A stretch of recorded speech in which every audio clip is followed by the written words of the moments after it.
रामचंद्र भगवान पवन सुत हनुमान की जय। राजाधिराज छत्रपति शिवाजी महाराज की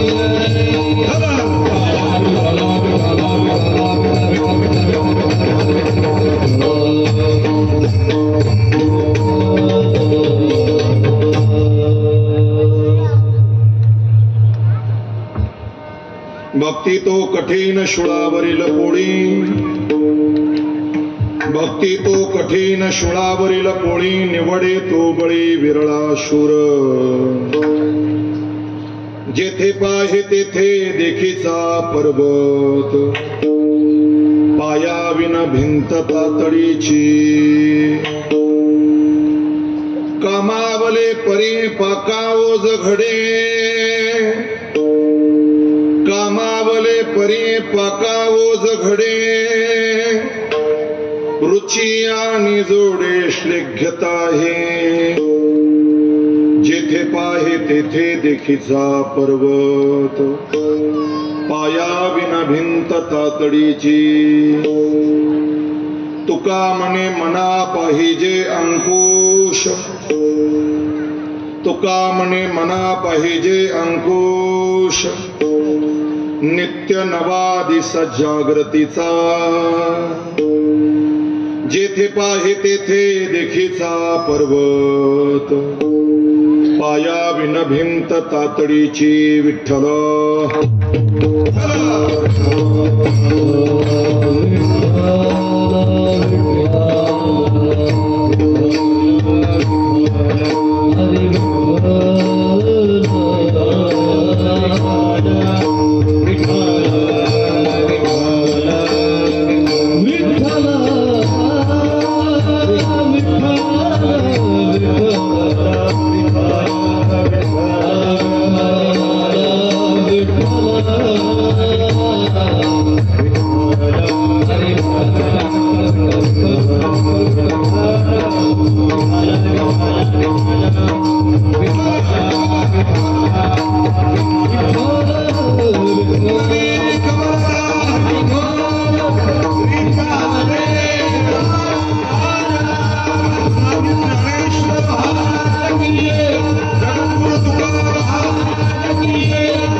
संनीलमेघावभासं रमा मंदिरं सुंदरं चित्प्रकाशं।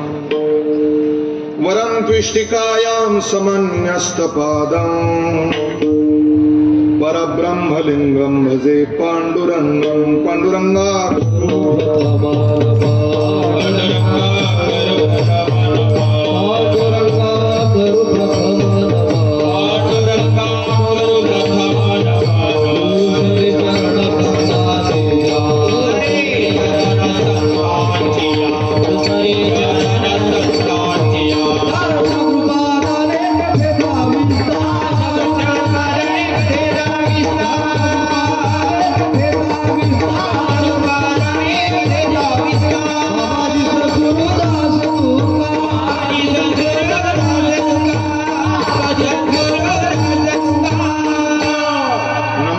सद्गुरुं शांतं सच्चिदानंद विग्रहं पूर्ण ब्रह्म परानंदं मीशमालंदि वल्लभं। नमो ज्ञानेश्वरा, नमो ज्ञानेश्वरा। निवृत्ति उदारा सोपान देवा, मुक्ताबाई नमो त्रिभुवनी पावनी। अद्यत्रे जननी देवाची लोकाभिरामं रणरंगधीरं। राजीवनेत्रं रघुवंशनाथं। कारुण्यरूपं करुणाकरं तं। श्रीरामचन्द्रं शरणं प्रपदे। अतुलित बलधामं हेमशैलावदेहं दनुजवन कृशानं ज्ञानीनाम् अग्रगण्यं सकल गुण निधानं वानराणामधीशं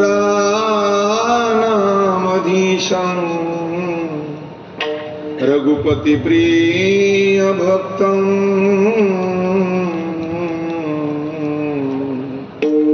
वत जातं नमामि। मस्तक हे पायावरिया वार करी संतांच्या श्री संतांची ये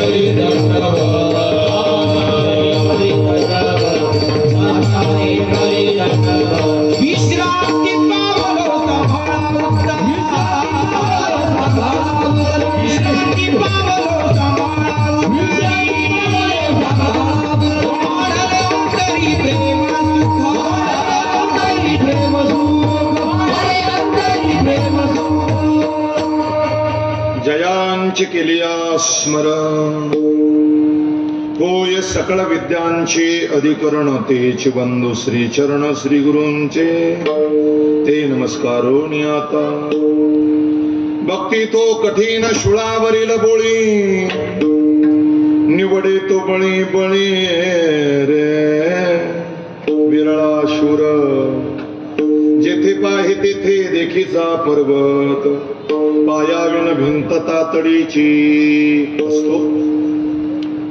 कीर्तन भक्ती करता निवडलेला अभंग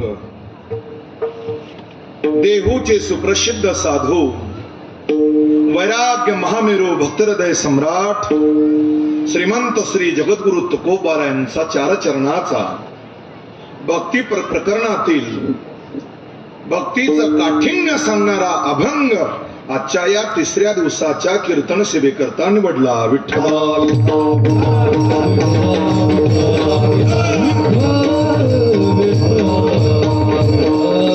अभंगावर चिंतन मांडण्यापूर्वी थोडासा परिहार देणं भक्ताचं आद्य कर्तव्य कमी करू नका बरं का।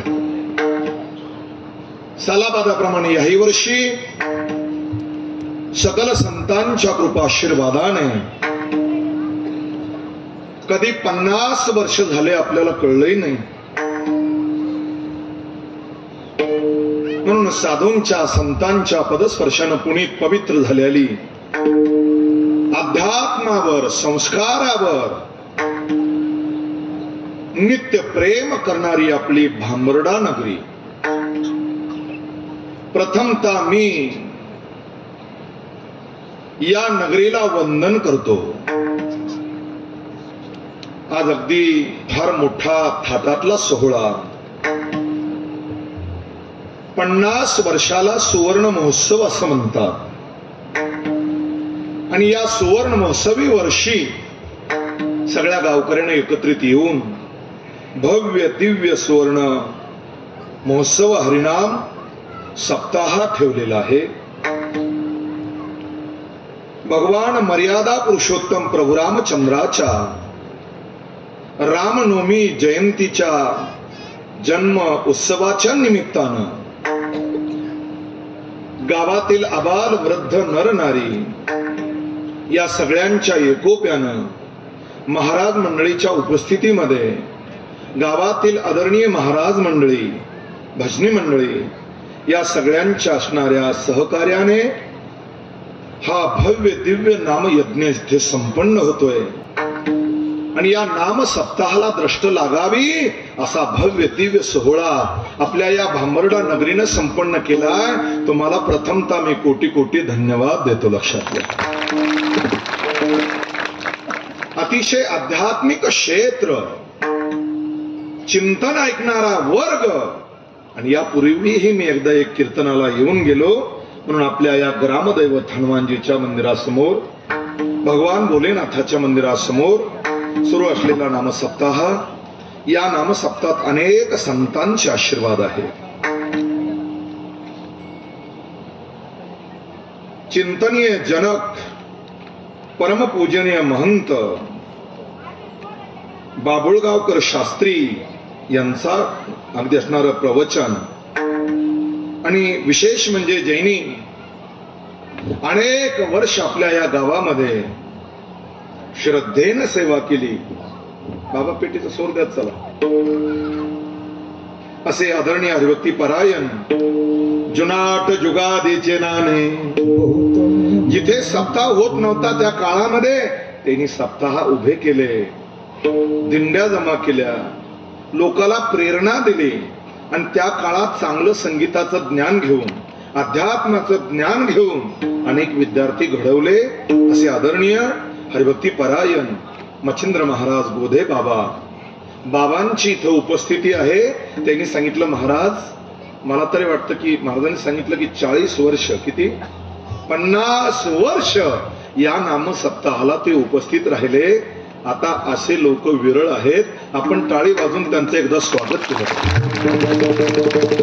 परम आदरणीय हरिभक्ती परायण आपल्याच गावचं भूषण, परमार्थ वारकरी संप्रदाय आचरण आणि वैष्णवाची परंपरा ज्यांनी काटेकोरपणे जोपासली असे आमचे परममित्र हरिभक्ती परायण रावसाहेब महाराज फुकटे महाराजांच्या असणाऱ्या विशेष मार्गदर्शनानं ज्यांची श्रीमद भागवत कथा आपण श्रवण करीत आहात. सध्या कलियुगामध्ये कथेमुळे व्यथा दूर होते. कथा सुख करी, कथा मुक्त करी, कथा याची बरी विठोबाची. संसारातली व्यथा दूर करण्याचं रामबाण आणि एकमेव साधन जर कोणतं असेल तर ती श्रीमद भागवत कथा, नामस्मरण कीर्तन. आता शिवपुराण आहे, जरा लक्षात घ्या. महाभारत हरीची कथा, रामकथा. म्हणून ज्यांच्या पवित्र वाणीतून आपण ही कथा ऐकत आहात अशा हरिभक्ती परायण चंद्रकला ताई साहेब यांच्या पवित्र मुखातून आपण अगदी ही श्रीमद भागवत कथा श्रवण करीत आहात. मी अगदी ताईंलाही धन्यवाद देतो, महाराजांनाही धन्यवाद देतो. आपल्याच गावचं युवा उमलत नेतृत्व आणि संप्रदायातलं एक नम्रता ज्याला म्हणतात ते व्यक्तिमत्व हरिभक्ती परायण आमचे दीपक महाराज, युवा कीर्तनकार पठाडे, महाराजांनाही अगदी असणारा धन्यवाद देतो. आज कीर्तना करता तुम्ही सगळे लांबून आलेले श्रोते, गावातील सगळेच अगदी भाविक, पाहुणे मंडळी, माता भगिनी आणि व्यासपीठावर महाराष्ट्रामध्ये अनेक व्यासपीठावर ज्यांच्या चाली ऐकण्यासाठी लोक आतुर असतात असे भजन सम्राट गायनाचार्य संगीत अलंकार तुळशीरामजी महाराज दाभाडे धोपेश्वर महाराजांची उपस्थिती, ख्यातनाम गायक, ख्यातनाम कीर्तनकार, संगीत अलंकार भगवान महाराज गाडेकर यांची उपस्थिती, हरिभक्ती परायण ख्यातनाम मृदंगाचार्य, तालमणी युवा पखवाज वादक. पूर्वी आपल्या लोकाला आळंदीला पखवाज ऐकायला जावं लागत होता. परिस्थिती अशी झाली आता काही आळंदीतल्या मान्यवर मंडळीला इथं येऊन ऐकावं लागतं पखवाज कोण वाजवतात. लक्षात घ्या. म्हणून हरिभक्ती परायण मृदंग विशारद आमचे अर्जुन महाराज यांची उपस्थिती आहे. ख्यातनाम मृदंगाचार्य, मृदंग विशारद विकासजी महाराज यांची उपस्थिती आहे. आमचे हार्मोनियम वादक बाबा शिवनाथजी महाराज. वा, हे जुनं प्रेम आहे आपला. विठ्ठला विठ्ठल.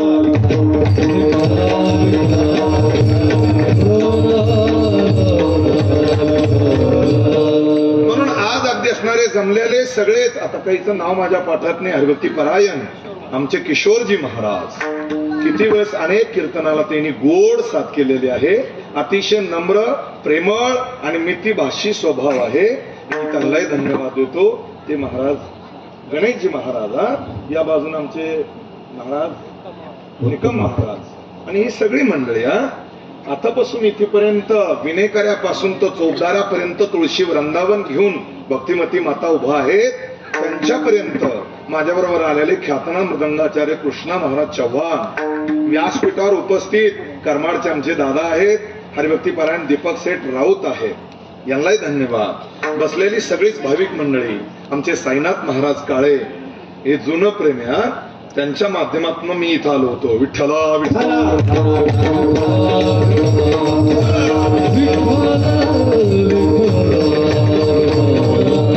म्हणून अगदी माजी सरपंच असतील, आमचे खजिनदार असतील, ही सगळी मंडळी खरं पाहिलं ना तर कीर्तन परंपरा नाव न घेण्याचीच आहे.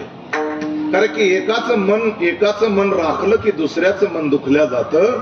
सगळ्याविषयी नितांत तुम्हाला मी रामचंद्र प्रभू म्हणूनच समजून दंडवत करतो, नमस्कार करतो.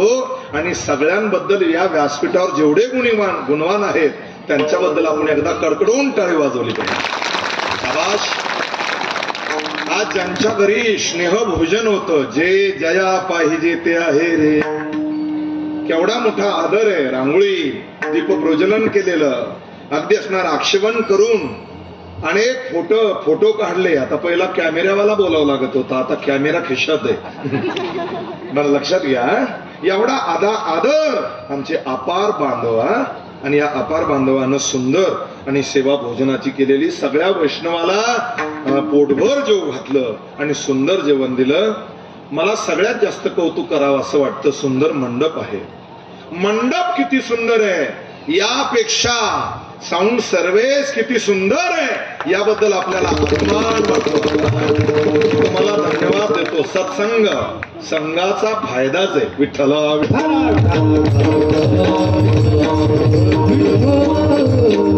हे प्रसार माध्यम आहे सध्या. युट्यूब, व्हॉट्सअप, फेसबुक अनेक चॅनल सध्या अगदी भ्रमण करतात. आणि चॅनलच्या माध्यमातून कीर्तनकार, गायक, कथाकार, वादक, वाद घालणारे हे सगळेच या माध्यमातून अगदी फिरतात महाराष्ट्र आणि देशभर. विनंती, त्यांना युट्यूब वाल्याला मी धन्यवाद देतो. पण रेकॉर्डिंग चालू आहे का ऑनलाईन चालू आहे? रेकॉर्डिंग चालू आहे ना. चांगलं पाठी जात जा. आम्ही वाईट बोलतच नाही, पण तुम्ही एक एक शब्द पकडता फक्त. विठ्ठला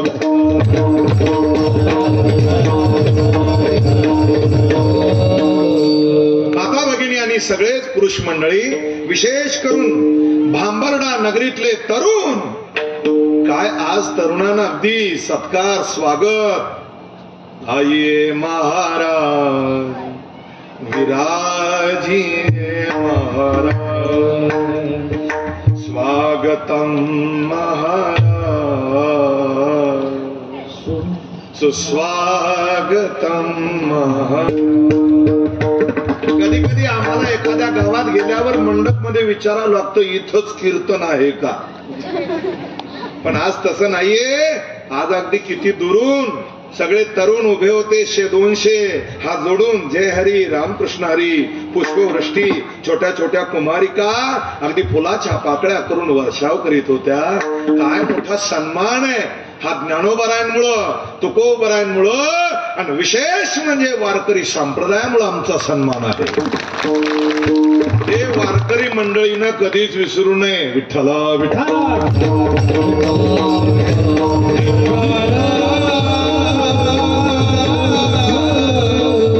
आज सेवेकरता निवडलेला अभंग विश्ववंदनीय तुकोबरायांचा आहे.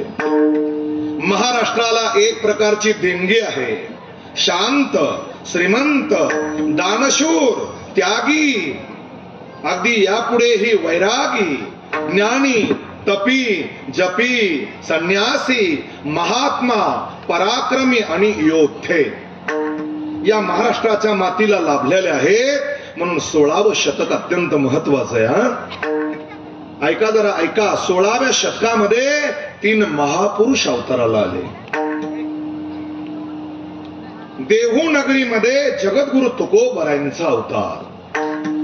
जगद्गुरु तुकोबराय अवताराला आले नसते तर आज महाराष्ट्रात कोण्याही बहुजन समाजाच्या कीर्तनकाराला कंबर बांधून फेटा बांधता नसता आला. ही तुकोबरायांची कमी आहे. टाळी वाजायची असेल तर रोगीट नको, कडकड वाजली पाहिजे. विठ्ठला.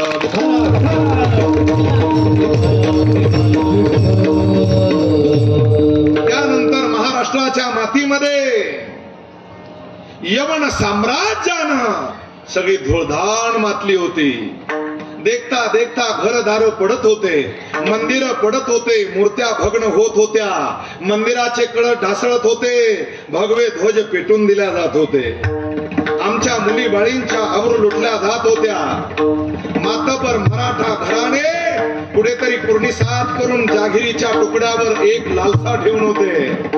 पण सह्याद्रीच्या कुशीमध्ये, जुन्नरच्या परिसरामध्ये, अगदी डोंगर दऱ्यामध्ये 16व्या शतकात 19 फेब्रुवारी 1630 शालिवान शके 1551 वार शुक्रवार शुक्ल नाम तिथीवर शशिर ऋतूवर कुंडलीतल्या सिंह लग्नावर दिवस मावळतीच्या 6:06 महाराष्ट्रातली वीरांगणा, राजमाता, राष्ट्रमाता, अतिशय महापतिव्रता, अखंड सौभाग्यवती, धैर्यवंत, कीर्तिवंत आणि स्वराज्याच्या संकल्पाला जन्म देणारी जननी राष्ट्रमाता जिजाऊ महासाहेबांच्या पोटी एक वीर रत्न जन्मात आलं. त्यांचं नाव आहे महाराज राजे छत्रपती शिवाजी. अरे 90 वर्षाच्या म्हाताऱ्याला इतिहास ऐकल्यावर उड्या मारावा असं वाटतं. तुम्ही टाळी का नाही वाजवणार? विठ्ठला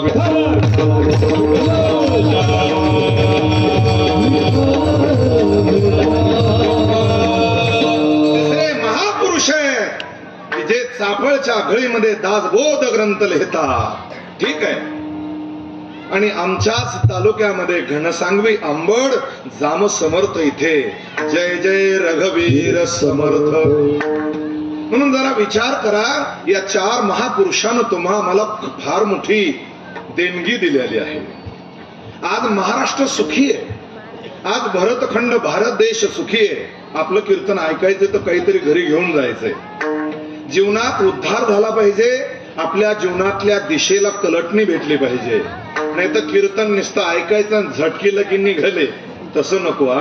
कीर्तन ऐकायचंय तर कीर्तन हे आपल्या हृदयात मरेपर्यंत कायम राहिलं पाहिजे. लक्षात घ्या. म्हणून मी बऱ्याचशा तरुणाला पुढे येऊन बसा म्हणलं होतं. तुम्ही पुरुष मंडळी माग बसायला लागले ना, ज्या दिवसापासून माग माग माग त्या दिवसापासून हे सगळे पुढं पुढं पुढं. जरा बघा, बसमध्ये सुद्धा राखीव जागा, घरी सुद्धा खाली लोटांगण वंदीचं. सप्ताहामध्ये लगेच संयोजक हातात माईकचा ताबा घेतात. काय म्हणतात? आधी माता भगिनीची पंगत बसणार. अरे मेले ना माणसं उपासी. म्हणजे प्राधान्य कोणाला? त्यांना प्राधान्य वेदानं दिलंय. मी काय देणार आहे? शास्त्रानं दिलंय, तुकोबरायनं दिलंय. कारण की भक्तीमध्ये अग्रगण्य आहेत त्या. एवढे काम आपल्याला काहीच काम नाही. सकाळी उठला, दात घाशीत, चहा ढोशीत, पाव बटर खात की लगे रोडवर उभा ट्राफिकला अडचण. खिशात हात घातलेले, रुपया खिशात नाही, लोकांकडूनच बिडी ओढितो. पण फुगिरी एवढी कठीण. यांना बघा तुम्ही, सकाळी उठायचं, पाणी आणायचं, सारून काढायचं, आज फरशी पुसायची, ठीक आहे, स्वयंपाक करायचा, लेकराचं पाहायचं, घरातले सगळे काम करायचे, हाई नाही ते बघायचं. पुन्हा सगळ्यात भागवताला गर्दी कोणाची? महिला मंडळाची. तुम्ही जरा तीर्थक्षेत्र बघा आता.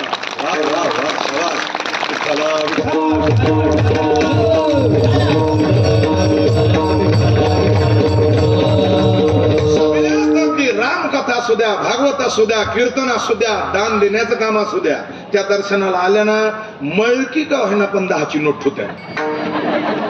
बाबा त्या दर्शनाला आल्या ना, मळकी का होईना. मी मळकी का म्हणलो? जशी असेल तशी. कारण की आपल्याकडे डबेच भरले, ज्या चलानाच कुठं. पण आपल्या इकडचा वर्ग दर्शनाला आला ना, महाराज आपलं नाव हे वर्ग, अरे काहीतरी खिशात हात घाल ना. नाही तुम्ही टाकाच असं मला म्हणायचं नाही. विठ्ठला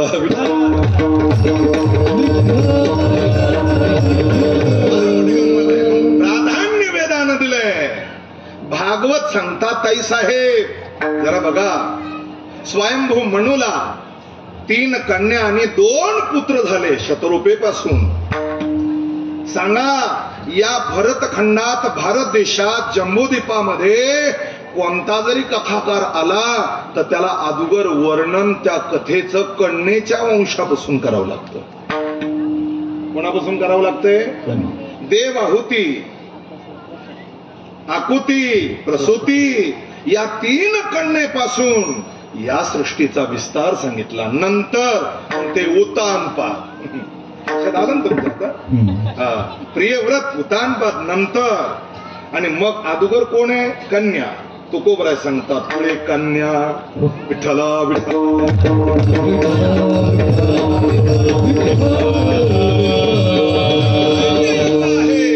म्हणून आम्हाला पुढं या म्हणावं लागतं. पुढं या काय कायला उचलून आणावं लागतं. मी म्हणतो मंडप मध्ये जे शिपीस ठेवावं लागते काय उचल की ठो इकडे. त्यामुळं कीर्तन ऐकायचं ना सज्जना हो. कीर्तन ऐकायचं तर धर्म मंडपात. निवडणुकीचा मंडप वेगळा आहे. तिथे तर्क कुतर्क अगदी शत्रूवर टीका केल्या जाती तो भाग वेगळा. दशक्रियाचा मंडप विषाद रागाचा आहे. लग्नाचा मंडप हा शुभ मुहूर्ताचा आहे. पण हा धर्म मंडप आहे. या मंडपात हजारो लोक उद्धरून जाण्याची शक्ती विश्वमाऊली ज्ञानोबरायनं धैर्य मंडपाचे खांब म्हणून या धर्म मंडपाला दिलेला आहे. 20 वर्षापूर्वी मी आमच्या गुरु महाराजांच्या बरोबर टाळ घेऊन कीर्तनाला गेलो होतो. प्रमाण म्हणायला असं उभा राहिलो. कीर्तन आता ती सवय असायची. कीर्तन असं सुरू झालं की टाळकरी इथं असले की जय विठ्ठल उस्तर बरच माग माग माग माग. इथं टेजच्या खाली पडते म्हणून जाणार नाही आणि तसं होणार नाही. सगळे योग्य टाळकरी. सवय असते ती माग माग माग सरकत जायची. मी थोडा माग सरकलो बाबा मंडपच्या बाहेर आणि बाबा रागवले. पहिले गुरु रागवत होते आणि शिष्य ऐकत होते. आता शिष्य रागवतात, गुरु हात जोडतो.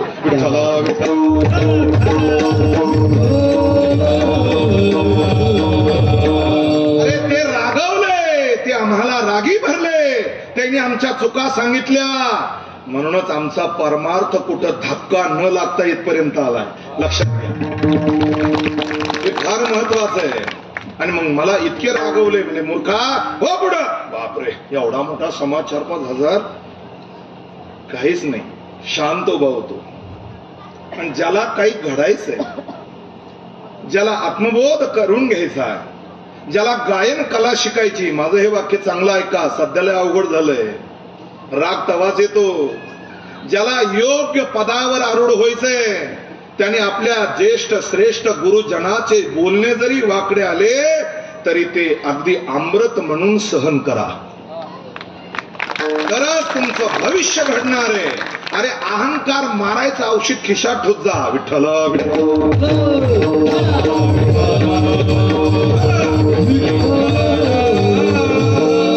सज्जन एक लक्षात घ्या. रागवले. 1 तास कीर्तन झालं. मी शांत होतो. लोकाला आश्चर्य वाटलं आता याला राग आला असेल पण नाही आला. नाही आला. कीर्तन संपल्यावर मला त्याच महात्म्यानं तोंडावून हात फिरवला. त्याच्या डोळ्याला पाणी आलं त्या महात्म्यांच्या.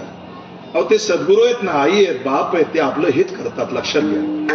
आणि मला पोटभर जेव घातलं पण मी त्यावेळेसही काही बोललो नाही. काहीच विषय काढला नाही. आणि गाडीत बसल्यावर तरी विचारलं नाही.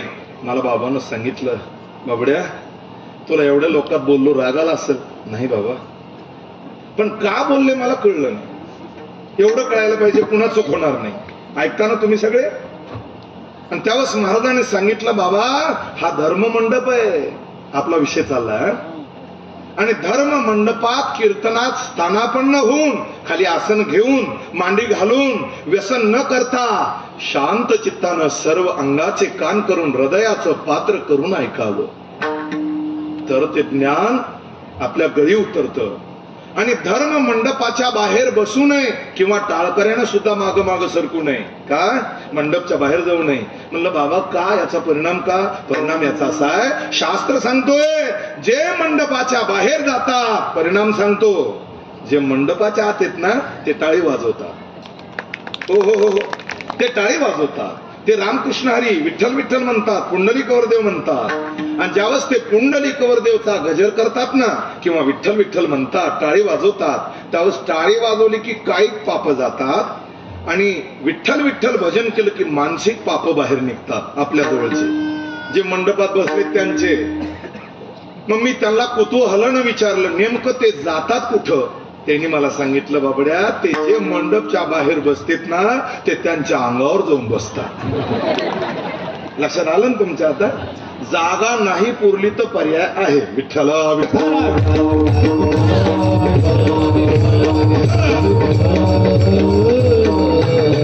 म्हणून महाराष्ट्राच्या मातीमध्ये संत महात्म्यानं तुम्हा मला खूप काही दिलेलं आहे. तो खूप बरा. आज अभंगात सांगतात लोक गळ्यात माळ घालतात. घालावी. आपण हिंदू आहोत. आपल्या गळ्यात अलंकार माला पाहिजेच. कपाळाला भुरकुटीच्या अगदी मध्यभागी गंध पाहिजे. आचरण स्वच्छ पाहिजे आणि निष्काम भक्ती पाहिजे. जरा बघा तुकोबराय सांगतात. बरेचसे लोक महाराजांकडे आले. महाराज सोपी आहे भक्ती. बुक्का लावला की लोक पंक्तीला जेव देतात, उठीत नाही. गळ्यात माळ घातली की लोक माऊली माऊली म्हणतात. अरे हे बाबा खरे, पण परम प्राप्ती करता, प्राप्तीच्या प्राप्ती करता, आत्यंतिक दुःखाच्या निवृत्ती करता, परमानंद परम सुखाच्या प्राप्ती करता, भगवंताच्या प्राप्ती करता भक्तीशिवाय पर्याय नाही. कलियुगामध्ये अन्य साधन सांगितले ईश्वराच्या प्राप्तीच्या, पण त्या सगळ्या साधनात श्रेष्ठ साधन भक्ती सांगितली. अवघ्या वाटा झाल्या क्षीण,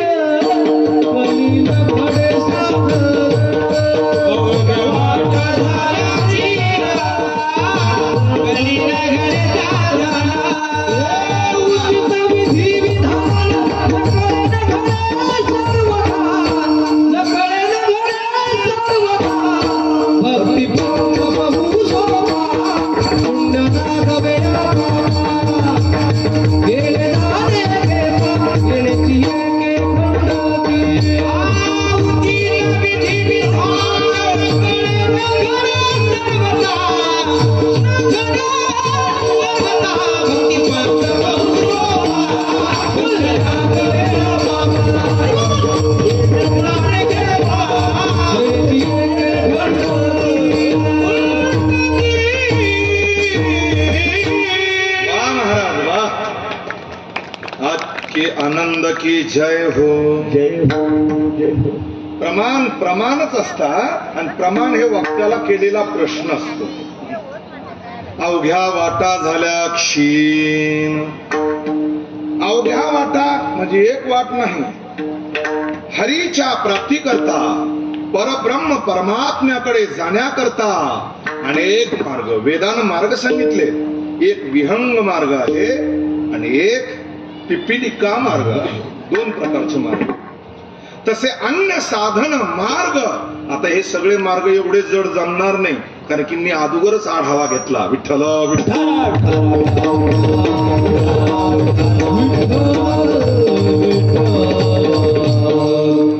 गळ्यामध्ये माळ, गोपीचंदनाचा टिळा, हातामध्ये काशाचा टाळ आणि मंदिरात तासून तास भजन करतो, घरी लेकरं उपासी. भक्ती नाही घडत. आपल्या कर्तृत्वाला पराड मुख होऊन जो भक्ती करतोय त्याची भक्ती ही सफल होत नाही. जरा सूत्र सांगतो साधनेचं, म्हणजे कळेल. तुम्ही जागे राहा, म्हणजे मला जरा बरं वाटेल. जागे म्हणजे कीर्तन ऐकण्यासाठी. नुसते डोळे उघडे ठेवू नका. जरा बघा, लक्षात घ्या. शेतकरी शेतकरी शेतकरी आपल्या रानामध्ये, आपल्या शेतामध्ये काबाड कष्ट करतो, राबतोय.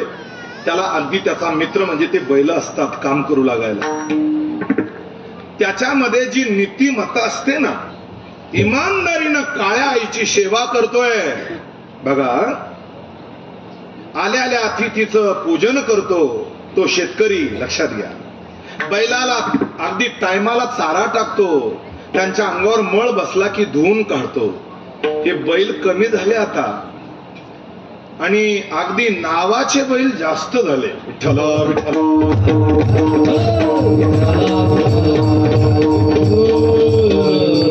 अरे जरा काय वैभव आहे. पूर्वी जमीन कमी जरी असली तरी दावणीला बैल असायचा. दावणीला बैल असला की ती दावण किती शोभवंत दिसते. काय प्रसन्नता. एका खेड्यात पोळ्याला ट्रॅक्टरचाच पोळा भरला सगळा. बैलच राहिले नाही.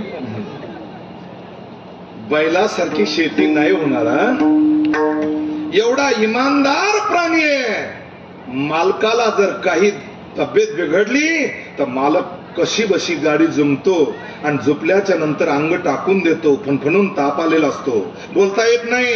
आणि मग तरी पण ते इमानदार बैल त्या मालकाला आपल्या घरासमोर आणून उभा करतात. ही ताकद आणि ही शक्ती त्या बैलाकडे आहे. अरे नाही तुमच्याकडे आज त्याला जास्त काम, ट्रॅक्टर निघाले मान्य आहे, पण शेतकरी बांधवाला विनंती आहे, त्याला शेण काढताना हात भरतात, त्याला कोण सांभाळीन, मग इस्त्रीचे कपडे निघाला बोंब.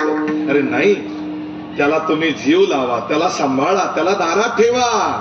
तो काही जरी नाही काम केलं तरी चालेल, पण त्याची उमटलेली खुरा आपल्या जमिनीत लक्ष्मीच्या रूपानं आयुष्यभर आपल्याला पुरवतील, हे ठरलेला विषय.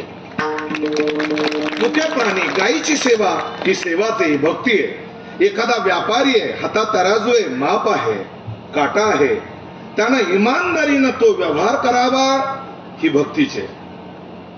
राजकीय क्षेत्रातला पुढारी आहे, आता इमानदारी आणि राजकारण हा विरोधातला भाग आहे. विठ्ठला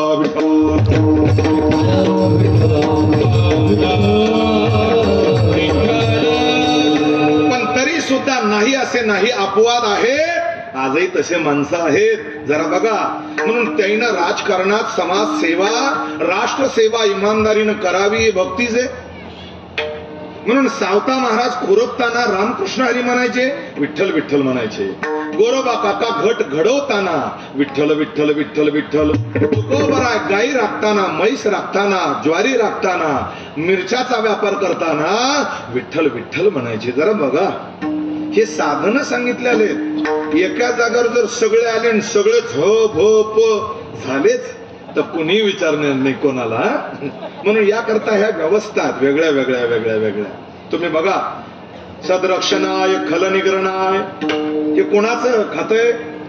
पोलीस खातंय. पोलीस त्यांनी जर हंटर घेऊन चोराला मारलं नाही, शासन केलं नाही, तर सगळा अकांत अराजकता माजेल. म्हणून त्यांचे खूप उपकार आहेत, लक्षात घ्या. त्यांच्यामुळे कायदा व्यवस्था राहते. मग ते एक भक्तीचे ना, त्याच्यातली इमानदारीनं. आमचा जवान आहे, वीर सैनिक, मिलिटरी मधले, आर्मी मधला, तो भारत पाकिस्तान सीमेवर उभा असतो, वाघा बॉर्डरला, किंवा अगदी चीनच्या बाउंड्रीवर. ते चपट्या नाकाचं चीन, लक्षात आलं ना. त्यानं आपल्याकडं कोरोना अगदी पालसर पाठवला होता. अशा त्या अगदी असणाऱ्या चीनच्या सीमेवर जवान उभे, छातीचा कोट करून भारताचे जवान शत्रूला आव्हान करतात. माझ्या मातृभूमीकडे वक्र दृष्टीनं पाहिलं तर आम्ही तुम्हाला कंठस्नान घालू, आम्ही मरायला सुद्धा तयार आहेत. याचं नाव वीर जवान. म्हणून जय जवान जय किसान. विठ्ठला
की जय हो.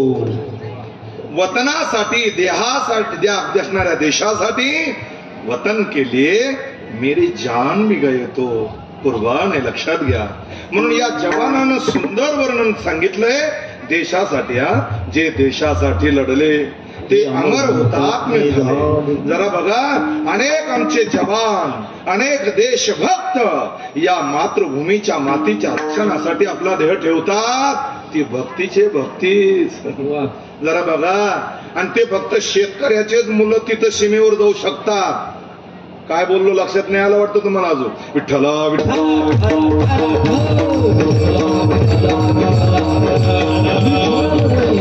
देशाचं रक्षण करण्यासाठी देशभक्ती या रक्तात असावी लागते. म्हणून देशाचा स्वाभिमान महत्वाचा आहे. अरे भारत पाकिस्तान मॅच सुरू झाली तर पहिले जुने लोक आजही तसं आहे, म्हातार काठी घेऊनच बसायचं मॅच पाहायला. आणि पाकिस्तानचे खेळाडू पाहिले की ते काठी उघडायचं. म्हातारी म्हणली चक्रम झालं का काय करू म्हातारी.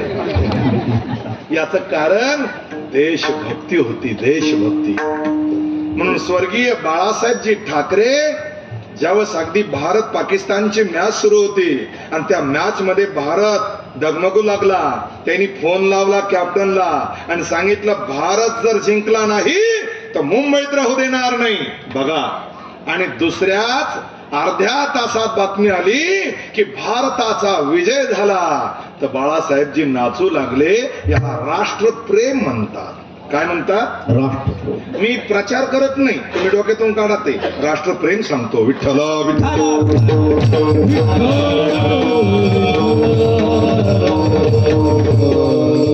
हे वतन हे वतन, असं अनेक असे प्रमाण दिले. वेळ जाईन आपला. म्हणून लता दीदीनं गायलेलं गीत सगळ्यालाच माहितीये. मेरे वतन के लोगों सदा आपने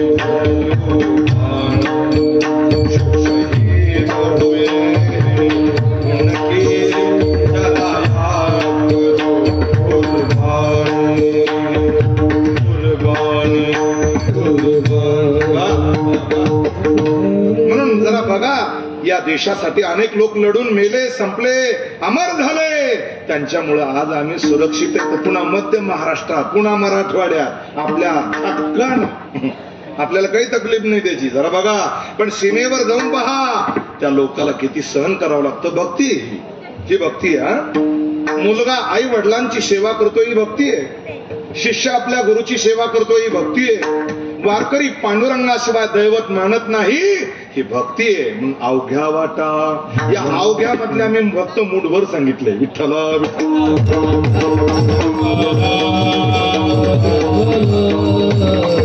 बघा, कर्म मार्ग आहे, योग मार्ग आहे. याच्या पुढे समाधी मार्ग, तो योगातच मोडला जातोय. हे अन्य अन्य मार्ग निळोबाने त्याचं वर्णन केले. नाना साधनाच्या केल्या नाना साधनाच्या खटपटा केल्या, पण आम्हाला काहीच प्राप्त झालं नाही. पण आज मात्र धन्य आनंदाची सापडली. मी मधला गॅप का कट केला? काही लोकांचा भ्रम तयार होईल, याला एवढंच पाठ असेल, तसं नाही. विठ्ठला विठ्ठल.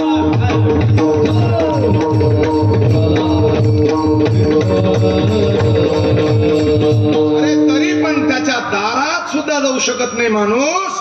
भगवंताच्या द्वाराचं वर्णन रामायणामध्ये अयोध्या कांडात सुमंत प्रधान दशरथजी मूर्छित पडल्यावर कैकेयीनं सांगितलं, सुमंता जा त्या रामाला बोलावून आण. पहाटची वेळ होती. सुमंत निघाले आणि प्रभू रामचंद्राच्या मंदिराजवळ आले. तिथं 7 उंबरठे, 7 द्वाराचं वर्णन केले. जे कोणी रामायण अभ्यासक असेल त्यांना कळेल. पहिले द्वारी छत्र चामर. आता त्याचे दोन्ही प्रकार सांगितले तिथं. बहिर्रंग रंग आणि अंतररंग या दोन्ही रंगाचं वर्णन केलंय. जाऊ द्या, एवढे द्वार नाही सांगायचे. देवाची या द्वारी, बस कळलं आपल्याला. म्हणून पर्याची या न पवेजे दारवंत. जरा याच्याही पुढे जाणू जाता जाणीव घाली. अहो त्या सिद्धी काय करतात? वाटा रोखतात. वाटा मग ती अरिमा गरिमा महिमा लगमा या अष्टमहासिद्धी मध्ये येतात. अहो काय देव काय एवढा काय याला समजेल आपण का काय? इतका चॅप्टर त्याला चतुर म्हणतात लोक. सगळे प्रमाण माहिती. कोणाला ज्ञानात अडकून ठेवलं तर कोणाला सत्तेत अडकून ठेवलं, कोणाला ध्यानातच, तर कोणी चिलीम बरोबरच बेजार आहे. विठ्ठला विठ्ठला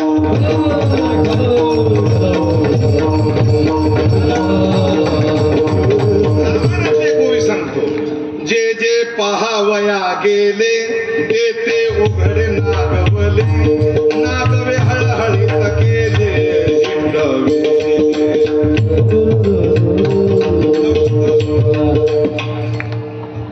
मेरी चूक तेरी चूक. काय म्हणतात महाराज? जे जे उघडे नागवले. अरे काय, जे जे पहावया गेले, तुला जे पाहायला आले ना ते उघडे नागवले, नागवे हळहळीत केले, हिंडविले दिगंती. हे भक्त चोडामणी हनुमानजीच्या मुखातून निघलेली ओवी आहे आणि ही अगदी युद्धकांडातील 45व्या अध्यायातली आहे. शंका असली तर उघडून बघा. विठ्ठला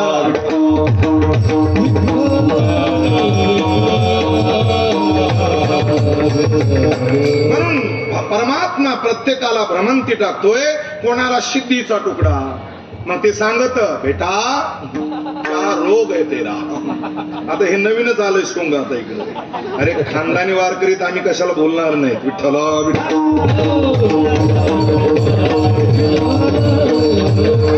लोकांच्या घरात अंधश्रद्धा शिरली सगळी. सगळे महादेवाचे मंदिर गच भरले. अरे दर्शन घ्या ना, दर्शन घ्या तुम्ही, पण एक एक डोळे झाकून एक एक बेलाचं पान वाहत. आणि हे प्रकार इकडे जास्त शिरला. लक्षात घ्या.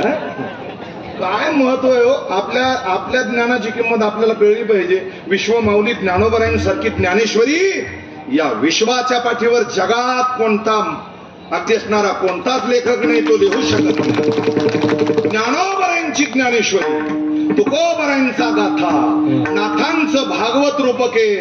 अरे संत सेना महाराज, सावता महाराज, गोरोबा गाथा, तुकोबराय असे संत विश्वात नाही. काय चाललंय? तुम्ही भक्ती करायचं शिकवा, पण उग प्रारब्धाच्या पुढे कोणालाच काही भेटणार नाही. विनाकारण ऐशी काली मिरची लो, 3 मुठ्ठी चावल लो. अरे कशाला? तुला जर हे कळलं असतं तर तू बोंबलत फिरला असता का? विठ्ठला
जरा लक्षात घ्या.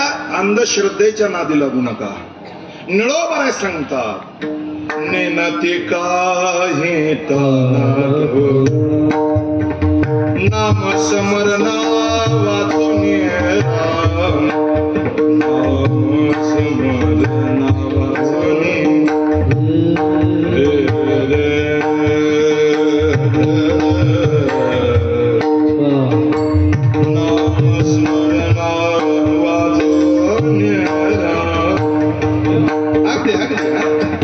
इथं असल्यावर मला जास्त म्हणायची गरज नाही. आणि म्हणण्याचे बादशाह तर बसलेले आहेत. विठ्ठला विठ्ठला.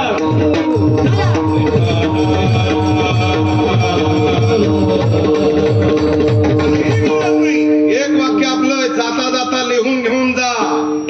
कपाळावर जे भाग्य लिहिलेलं आहे त्याला विश्वात पांडुरंगाशिवाय आणि भोग भोगल्याशिवाय कोणी बदलू शकत नाही. जे प्रारब्धात असेल ते भेटणारे. फक्त भक्ती करा. अंधश्रद्धेच्या नादी लागू नका. यानं अमकं होईन त्या लिंबानं तमकं होईन ते जाणते तर बुटानं आणले पाहिजे. तशा जरा बघा त्यांनी भावात भांडणं लावले. घरात नाही जवळच आहे शेजारच्याच आहे आणि त्यांनी तुमच्याकडे असं केलं. अरे कशाला वाद लावतो.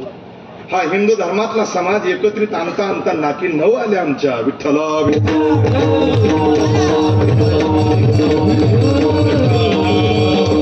बस आपल्याला काही आता जे गरज आहे मला भावलं आणि माझी तळमळे म्हणून बोललोय. निळो बरे सांगतात नेणती काही. मग काय करतात नामस्मरण भक्ती करतात. अवघ्या वाटा झाल्याची अष्टांग योगे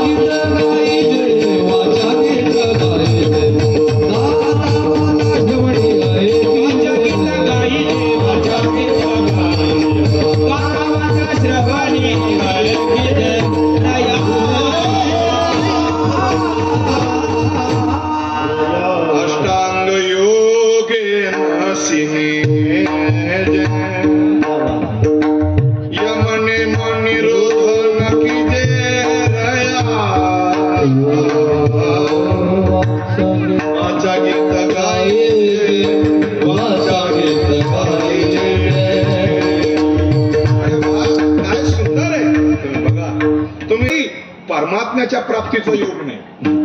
ते विरळ महात्म्याला एवढं सोपं नाही.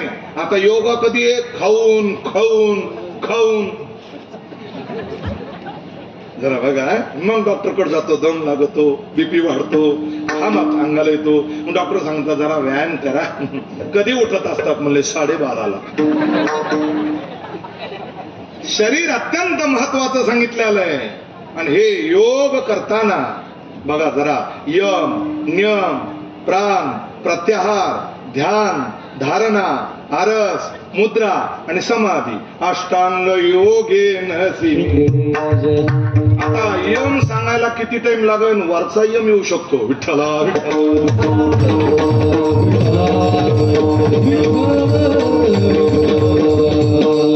यमाची प्रक्रिया काय आहे. नियम म्हणजे काय. या सगळ्या साधना विचार सागरात आम्हाला आमच्या गुरु महाराजांनी खूप गोड शिकवलेल्या आहेत. वेळ जातोय लोकांच्या डोक्याच्या वरून जातोय. आपल्याला सांगायचंय आता कुंभक रेचक पूरक हे प्राणायामाची अत्यंत महत्वाची संहिता दिलेली आहे संतानं. ते ज्याला करता येतं त्याला अभ्यास करावा लागतो. अभ्यास जर नसेल ना टाक खुलप खलास सोपं आहे का एवढं. शरीर शोषण प्राण मन हट योग. शरीर शोषण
काकडा मोडणाऱ्याच महाराज मंडळीच्या पाठ आहे. काही काही तर हातावर लिहून घेतात. आज काय बोलायचं. विठ्ठला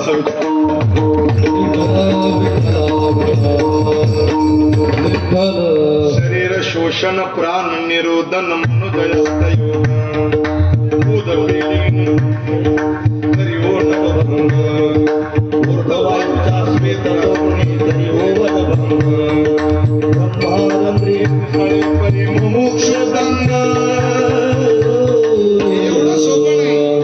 नागिनी उत्साहे नवही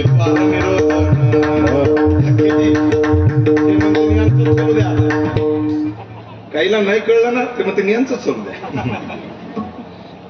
या अष्टांग साधनात समाधी योग सांगितला दादा बरं का. मग त्या समाधीचं साधन 6व्या अध्यायात ज्ञानवरांनी वर्णन केलंय. शिवालय पाहिजे, सद्गुरूची कृपा पाहिजे, ब्रह्मचर्य व्रत धारण केलेलं पाहिजे, ते नियम ते सगळे आसन त्याला आले पाहिजे, आणि सद्गुरूची कृपा झाल्यावर मग समाधीला त्यांनी बसावं. तिथं कोणत्याही प्रकारचा विक्षेप झाला नाही पाहिजे. पक्षीचा चिवचिवाट सुद्धा नकोय. त्यानं शांत अर्ध उन्मलित डोळे हळूहळू बंद करावेत, जसं ज्ञानोबारांनी संजीवन समाधी घेतली. जरा लक्षात घ्या. पहिलं असणार वज्रासन झालं की मग त्यांना ती त्या आसनातून आपली ही पाठीमागची टाच ज्याला म्हणतो आपण ती गुदस्थानाला द्यावी लागते. तिथून अगदी मूलाधार चक्रापासून हे सांगायला फार वेळ जाईल बरं का, लक्षात घ्या. तर ब्रह्मरंध्रापर्यंत मग ती कुंडलिनी नाडी 3.5 वेढ्याची बसलेली. मग ती आपल्याला सुषुम्ना माहितीये, इडा माहितीये, पिंगला माहितीये, पण तिला नागिन असा शब्द ज्ञानोबांनी घातला. नागिने उत्साहे नवहे द्वार निरोधन. अरे नागिन ही नागिन अगदी असणारी. मग तो ज्यावेळेस अगदी त्या चक्राचा भेद करून करून तिथपर्यंत गेला रे गेला. प्रत्येक चक्राची देवता सांगितली महाराज. प्रत्येक चक्राचा अगदी असणारा बंद सांगितला. बंद त्याच्यात ओडियाना बंद, मुळाधार अनेक असे बंद सांगितले. पण बघा लक्षात घ्या, मग तो ब्रह्मारंध्रापर्यंत तो साधू त्या अमृत पान करतो. ती ज्यावेळेस ती पिंगला आणि ती सर्पिणी जिला कुंडलिनी म्हणतो, ती सगळ्या शरीरातले मग फक्त हाडं शिल्लक ठेवते. सगळं काही खाऊन टाकते त्या योग्याच, आणि भूक भागत नाही म्हणून ती टाळूला एक अतिशय सूक्ष्म छिद्र आहे. त्या छिद्रातून बाहेर अगदी असणार आपली जिव्हा काढते. त्यावेळेस अगदी तिला काही सापडत नाही. पुन्हा ती जाग्यावर येते. साधू आपल्या अगदी स्थितीत असतो. त्याला तहान लागत नाही, न भूक लागत नाही. मग चंद्र अमृत प्राप्त होतं, आणि त्या अमृताच्या कुपीमुळे तो 1000 वर्ष त्या साधनेत राहू शकतो. आता कलियुगातलं उदाहरण सांगतो. विठ्ठल पंत, माता रुक्मिणी, ज्ञानोबाराय, निवृत्तीनाथ, सोपान काका आणि मुक्ताई ब्रह्मागिरीची प्रदक्षिणा करत होते त्र्यंबकेश्वरला. आणि प्रदक्षिणा पहाटे सुरू असताना अचानक निवृत्तीनाथ कुठं गेले सापडेना. घाबरले सगळे. अहो त्यांना एका वाघानं नेलं. वाघानं, व्याघ्र. अहो संतांपुढं व्याघ्रच काय. सगळे नतमस्तक होतात. समोर गेल्यावर भुजंग, त्याला मणी, त्याचा प्रकाश. त्या भुजंगानं पुढे वाट दाखवली, आणि अतिशय सूक्ष्म एका गुहेमध्ये आमचे निवृत्तीनाथ गेले. आणि तिथं गेल्याच्या नंतर जमिनीपासून 50 फूट उंच आसन घालून एक योगी ओ या शब्दाचा ध्वनी करीत होता. जरा बघा.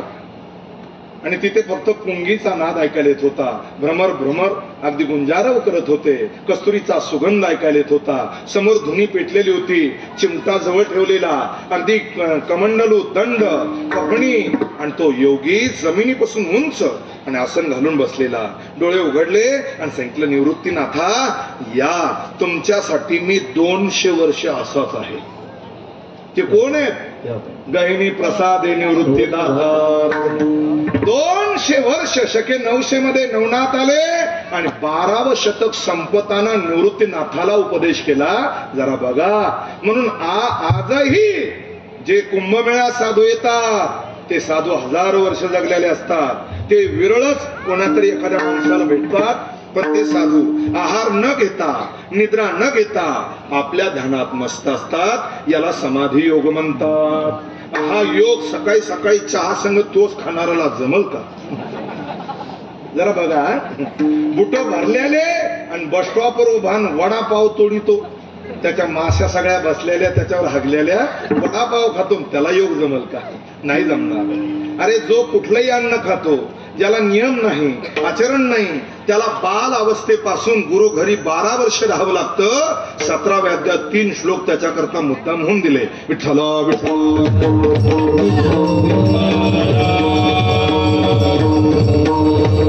योग करणं सोपं नाही. एक मॅडम डॉक्टरकडे गेल्या. म्हणले डॉक्टर साहेब माझं वजनच वाढलं हो. वजन वाढलं. डॉक्टर म्हणले काय खात असता? काय नाही म्हणले मी जेवायला जर बसले ना तर 20 चपात्या खाते. 20 चपात्या किती अवघड आहे. मग वजन कसं असन? एका रोड बांधकाम करणाऱ्या इंजिनियर साहेबाला गुत्तेदाराला लोलर भेटलं नाही खडी दाबायचं तर त्यांनी सांगितलं आजी फक्त 2-3 चक्रा मारा खडी दबून निघेल. म्हणजे नाही कळलं तुम्हाला उद्या कळलं. एवढी झाली एवढी झाली. मालक बरोबरच होतं की असं उत्पत्ती छाप होतो. मालकीन बसली त्या डॉक्टरच्या समोर खुर्चीवर तर 3 खुर्च्या तर जागेवर चोरा झाला त्याचा. डॉक्टरनं सांगितलं तुम्हाला वजन कमी करण्यासाठी व्यायाम करावा लागेल. म्हणले पायच उचलत नाही हो. मग एखाद्या ट्रॅक्टरला बांधून ओढावं तुला. जरा विचार करा. व्यायाम करण्यासाठी सुद्धा साधना करण्यासाठी ते शरीर वळलं पाहिजे. आसनं करण्याकरता योगा करा जरूर. अवघ्या वाटा जरा गंमत आहे. अवघ्या वाटा झाल्या क्षीण. कलियुगात या वाटा सगळ्या बंद झाल्या. ज्ञानोबांनी 13व्या अध्यात्मिक ओवी सांगितलं. भंगलिया वाटे शोधुनिया वाटे निकिजे जेवी निटे राजपंथे विठ्ठला.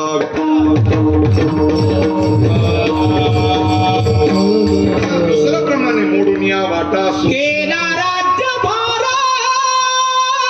चाले. केला राज्यभार चाले.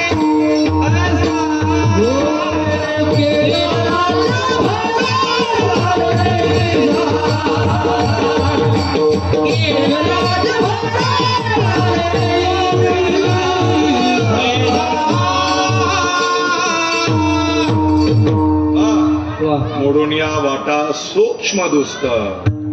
सूक्ष्म मार्ग दुस्तर मार्ग कठीण क्लिष्ट मार्ग योगाच्या वाटा हे सगळे प्रमाण आपल्याला माहिती आहे. म्हणून अर्जुनाला भगवान सांगतात या लागे झडझडो निवायला माझी भक्तीची वाटेल तरी तू पावसी अव्यंग निज धाम माझे प्राप्त करण्यासाठी कलियुगात फक्त भक्ती म्हणून हे चिथोर भक्ती. जरा बघा आता कठीण भक्ती तुकोबराय सांगतात आणि सोपी भक्ती ही तुकोबराय सांगतात. जरा बघा सोपी कोणाला? ज्या माऊलीला पुरणपोळी करता येते तिला सोपी. जिनं कधी स्वयंपाकच केला नाही तिला ती अवघड आहे ना. अर्जुन महाराज इकडून अगदी हे महाराज दोन्ही पकवाज वाजवतात. हे यांना सोपं. मधला चक्रधार जागा काढणं ते हात फिरले पाहिजे ना. बोट सुद्धा त्याला प्रॅक्टिस करावी लागते. सोपं नाही ते. हा मग उग जवळ बसलेल्या माणसाने असं करावं त्याचं बोटच फ्रॅक्चर तुला नाही जमणार. कळलं का? ते त्याला गाडी चालवणारा ड्रायव्हर असतो. ड्रायव्हर घाटाचे रस्ते असू द्या आणि आपण पुढं बसलेले असावं. काय सांगावं डोळे झाकून घेत नाही तर पाय दाबीत असा खाली सवय लागली.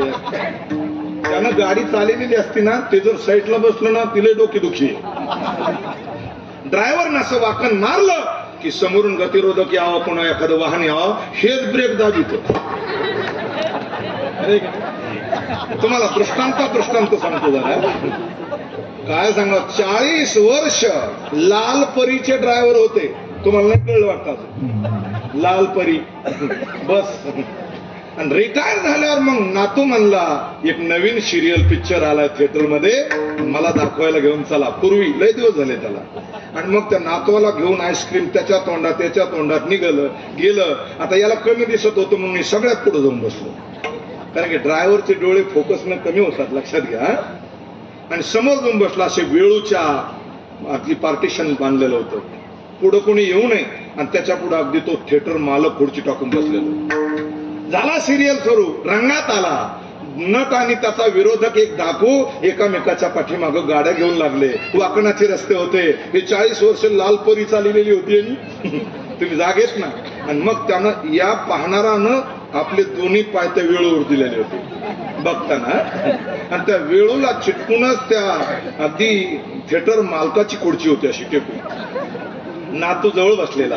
त्याचं मन आकर्षित झालं. आता गाडी आदळणार, घाटात कोसळणार, अपघात होणार, हे दोन्ही ड्रायव्हर मरणार. म्हणून आता गाडीवर गाडी आदळणार हे आकर्षण तयार झालं की याने कर कर कर कर कर करते वेळूच दाबले.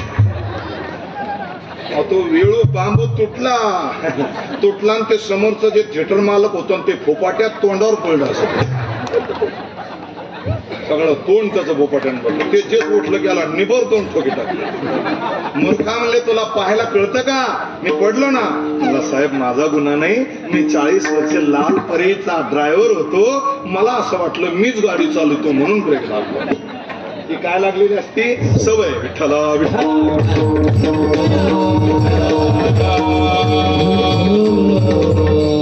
म्हणून अगदी सोपं कोणाला आहे जो पायलट आहे त्याला सोपं येते, ज्याला जमत नाही त्यानं उघड डोकं लावू नये. पोहणाराला पाण्यामध्ये प्राण वाचवणं सोपं, ज्याला पोहता येत नाही त्याला सोपं कसं मरावं लागेल. म्हणून ज्याला ते जमतं त्या योगानं तो जातो, पण कलियुगात हे जमणं कठीण आहे. यामुळं आम्ही एकच मार्ग सांगितला, तो भक्ती मार्ग सांगितला. या लागी काय म्हणतात महाराज, या लागी झडझडोन महिलाने. झडझडोन शब्द पाहत असायचं. या सगळ्या ओवीत झडझडोनी शब्द लय महत्वाचा आहे, अनन्यसाधारण महत्व याला. जास्त उशीर करू नको, दुसऱ्या लोकांचा विचार करू नको, दुसरे काय साधना करतात याचा विचार करू नको. तू झटक सगळं मनातून आणि माझ्या भक्तीकडे ये. माझ्या भक्तीकडे जर आलास तर तुला माझी प्राप्ती होईल. आणि असा साधक तुकोबरांकडे गेला. महाराज तुम्ही सोपी सांगता म्हणून तुमच्याकडे आलो. महाराज म्हणले ती इतकी सोपी नाही. विठ्ठला विठ्ठल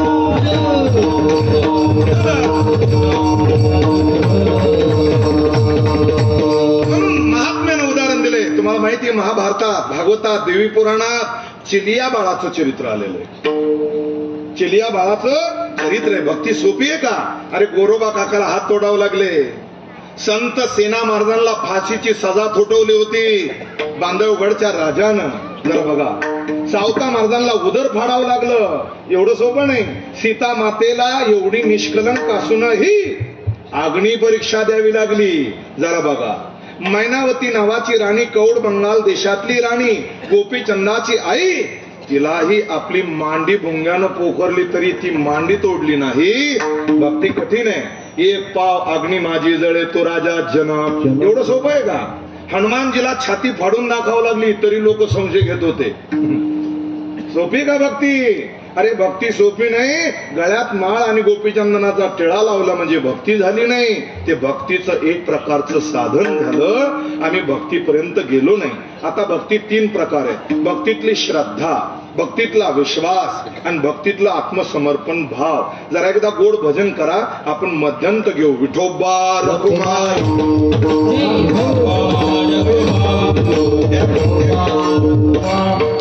सगळ्याला विनंती आहे, मी पोट तिडकीनं बोलतोय, तुमच्या फायद्याच बोलतोय. टाळकरी सुंदर प्रमाण देतात, गायक मंडळी वाजवणारे वाजवतात, आपल्याला काही धक्का सुद्धा नाही. म्हणून मनातून भजन करायचं. आज भांबर्डा नगरी पावन पावन झाली पाहिजे. एक मिनिट. महाराजांचं स्वागत करण्याकरता ग्रामस्थ मंडळीला विनंती. भीमराज किसन काळे, शहादेव दादा पटेल काळे, दत्तू लक्ष्मण पठाडे, सोमनाथ सांडू जाधव, मनोहर सांडू जाधव, बाळू गुरुबा पठाडे, दीपक विलासबाजी पठाडे, श्रावण सुरेश सागर, गणेश शामराव पठाडे, रामेश्वर शामराव पठाडे, योगेश भाऊराव काळे, नारायण भाऊसाहेब पटेल अपार, बळीराम भाऊसाहेब अपार, तुकाराम भाऊसाहेब अपार.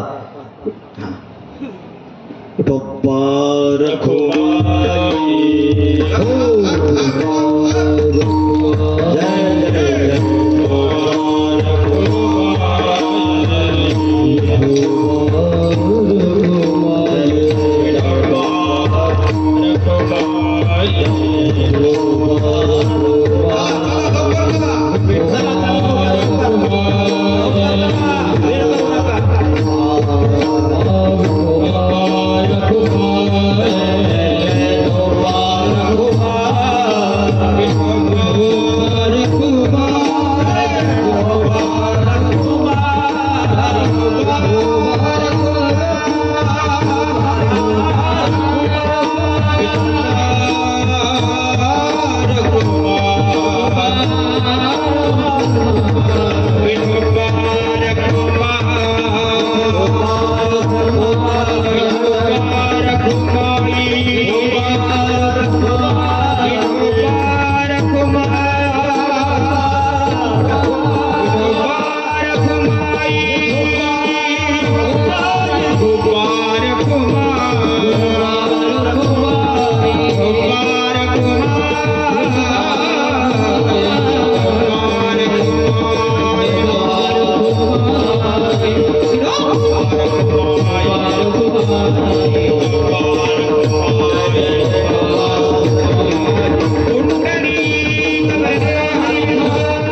भक्ती तो कठीण शुळावरील पोळी, निवडे तो बळी विरळा शूर.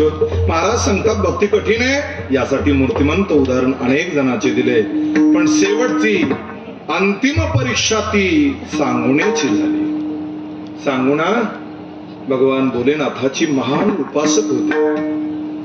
सांगुणेनं एवढी भक्ती केली भगवान शंकराची, तर महादेव कैलासामध्ये चांगुणेच भजन करू लागला. वा धन्य चांगुणा. आणि ती पार्वती मातेला सण नाही झालं. ते होतच नाही कोणत्याच पार्वतीला सण नाही होत. रागवल्या पार्वती माता. प्रेमातलं रागवणं, हा प्रेमातलं रागवणं तुम्हाला सांगू का, सहज बोलता बोलता चटका असतो या कोणता. होय हो, तुम्हाला अक्कलच नाही. कळलं ना तुम्हाला आता. ते घ्या.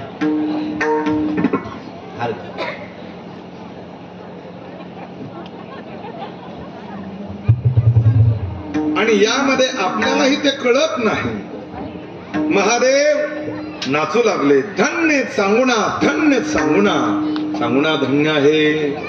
आणि पार्वती मातेनं सांगितलं की देवा, तुम्ही एवढे मोठे देव, महादेव, कैलासपती, भोले बाबा, आणि तुम्ही एक सामान्य मृत्यू लोकातल्या नारीचं वर्णन करावं मला आवडत नाही.